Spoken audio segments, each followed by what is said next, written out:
السلام عليكم ومرحبا بكم معي أنا من مطبخ نسمة. اليوم يا البنات راح نجهزوا وصفة دارت حالة في مواقع التواصل الاجتماعي. مملحات مقرمشة مقلية يا البنات، واش نقولكم بواحد العجينة خفيفة قطن، ما يشربوش كامل الزيت وحتى واحد ما راح يفيق بلي راهم مقليين. شوفوا لي الله يبارك الجمال تاعهم، بزاف شابين بزاف بنان وبزاف ساهلين، وطريقة العمل رايحة تكون روعة. وتاني أكدوا لي على البنة تاعهم لأنه هذا المملحة رقم واحد. بسم الله، راح نسبقوا بالعجينة وراح نديو هنايا كاس تاع الحليب اللي يكون دافي. هاد العجينة ما فيها لا بيض لا زبدة والنتيجة روعة، ودايما نحضرها معكم وراكم متعودين عليا تجي هايلة. عندي مغرف كبيرة تاع خميرة الخبز تكون ماشي معمرة، ونفس المغرف تكون تاني ماشي معمرة تاع السكر. ما كاش اخف واروع من هاد العجينة. نخلط هكذايا المزيج نتاعي مجرد خلطة خفيفة. بعدها بنفس الكاس راح ندير هنايا ربع كاس تاع الزيت، واللي راح يجيكم حوالي 3 مغارف يكونوا اكبر. نص مغرف تاع الخل ابيض ولا احمر، ما تتقيدوش اللي متوفر عندكم، الدور نتاعو كمحسن. ونزيد نعاود نخلط هكذايا. هذا المملحة نتمنى من قلبي تجربوها لانه فعلا ادمان حقيقي. بعدها هنا راح ندير كمية تاع الملح حوالي ملعقة صغيرة. وباش تجينا هاد العجينة خفيفة فوق زيادة راح نديروا لها مغرفة صغيرة تاع الخميرة تاع الكاطو هكذايا. بعدها راح نجيب الفرينة ونبدا نطم بالتدريج.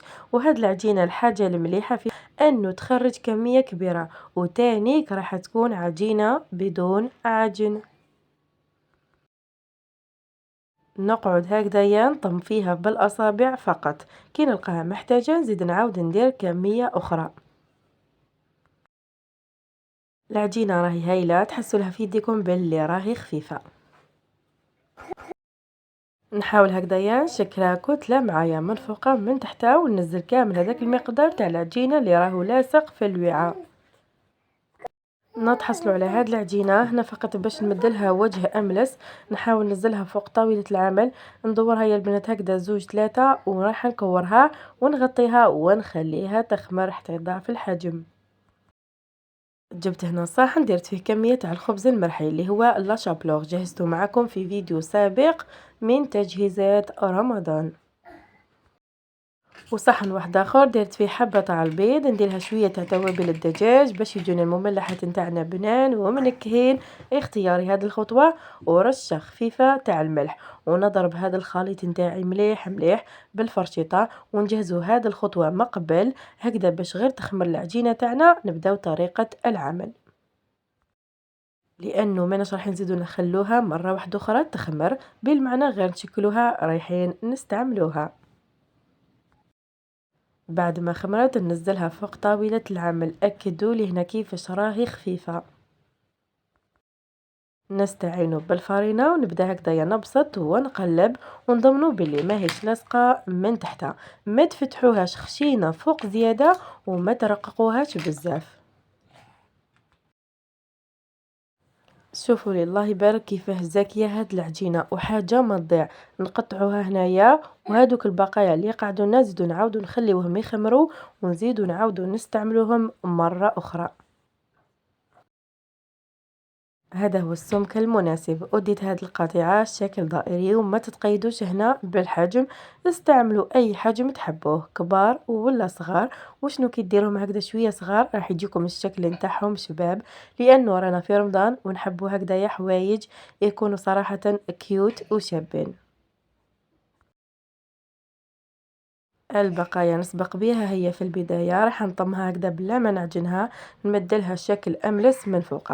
كي شغل نقعد هكذايا نكور فيها ونعدل فيها، نديرها تخمر ونزيد نعاود نستعملها مرة أخرى. هاد الدوائر تاعي راح نستفهم هكذايا في سنيوة كيما راكم تشوفوا. وشوفوا الله يبارك الكمية اللي مدتها لي. وسبق وذكرت بلي راح نستعملوهم مباشرة. نجيبوا الخليط اللي جهزناه كيف اللي هو البيض والخبز. في البداية العجينة تاعي رايحة نديرها في هذاك البيض، بعدها نعاود نرجعها للخبز. طريقة جد سهلة، ما كاش اسهل منها. وفي هذه المرحلة كونوا سريعين شوية باش ما يخمروش معكم، لانه حبيناهم يجونا فارغين من داخل، لاني رايحة نحشيهم. الفيديو راهو يعبر وحده. نديرها هكذايا في البيض، بعدها نديرها في الخبز ونلفظها مزيادة. هاد المملحات تحتاج المعاونة يا البنات، اللي عنده شكون يعاونو راح يكون احسن شيء. ونكملهم كامل ونجوزو مباشرة للتقلية بلا ما يخمروا. نأكد ونعاود. وعندي مقلاة فيها كمية تاع الزيت، والزيت راهي سخونة والنار راهي فوق المتوسط.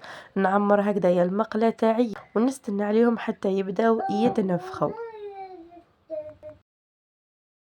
اختياري هنا، نقدر هكذا نرمي لهم الزيت ولا نخلوهم يتنفخوا وحديهم. في كلا الحالتين راح يتنفخوا معكم. مجرد معلومة صغيرة، هنا ما تخلوهمش يتنفخوا بزاف هكذا باش ما يتشققوش معكم. شوفوا هنايا معايا غير يتنفخوا هكذا كيما هذه اللي راهي في الطرف، رايحة نقلبها. اكدوا لي هنا كيفاش راح يجو هايلين، مقطنين وخفاف وفارغين، وتاني ما يشربوش كامل الزيت.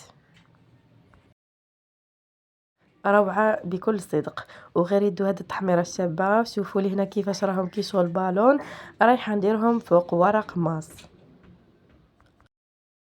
وغير نحي هاد الدفعة اللي راهي طابت لي، راح نزيد نعاود نقلي الدفعة الثانية ونكملهم كامل. وهذه نصف الكمية فقط اللي تحصلت عليها. النصف الثاني حبيت نشكله بيتزا، لانه هذه العجينة تصلح لجميع المملحات. ونخليكم مع الصوت.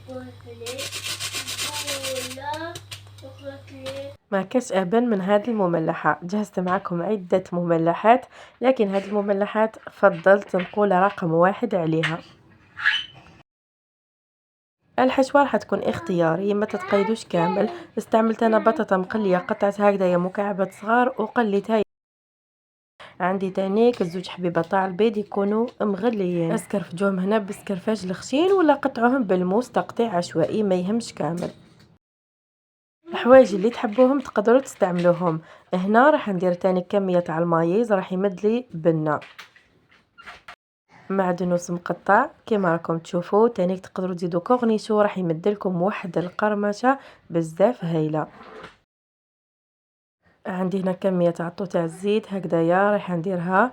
وتانيك رايحه نزيد كميه تاع الزيتون الاخضر اللي يكون هو تانيك مقطع. ما تقدروا تزيدوا هنايا خيار، كيما تقدروا تانيك تزيدوا طوماطيش. الحوايج اللي تحبوهم نتوما وليداتكم ديروهم. وهذه الحشوة كامل نطموها بالمايونيز. وصفة المايونيز جهزتها معكم في فيديو سابق، ودرت لكم نوعين، وصفة مايونيز بدون بيض ووصفة بالبيض. راح نخلي لكم الرابط نتاعهم كتعليق مثبت.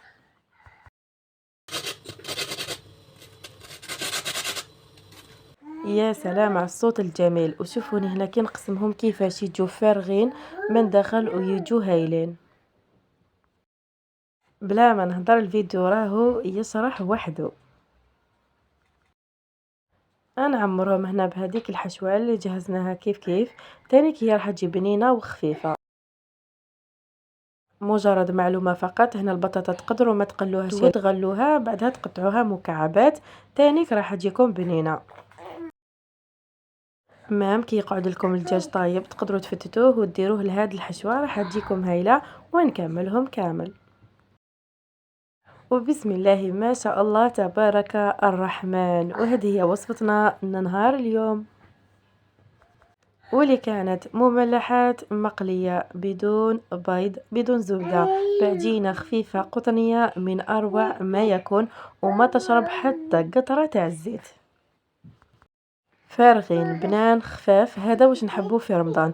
وصفة بنان وتانيك سهلين. ما داوليش كامل الوقت، وواحد النص ساعة كانوا واجدين معايا. كيما تعرفوا وانا كي نصور ندي وقت طويل، نتوما مش محال تكونوا تدوا وقت قصير. شكل جميل انيق وبسيط، قرمشة وبنة وخفة، ونخليكم مع الصوت.